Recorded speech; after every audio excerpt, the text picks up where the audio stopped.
For the repair of the Mitsui Zosen systems monitor, the following procedures were necessary: replacement of various electronic components and general cleanup of the unit. For testing, we add a 24-volt DC power supply, and after a few seconds, the screen lights up.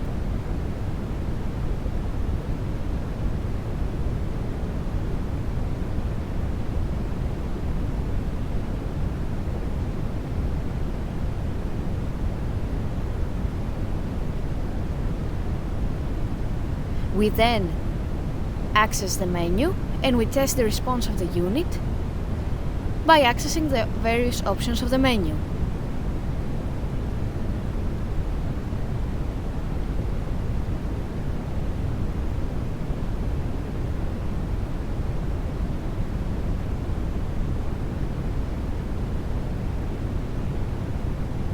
No further testing is possible due to lack of additional units.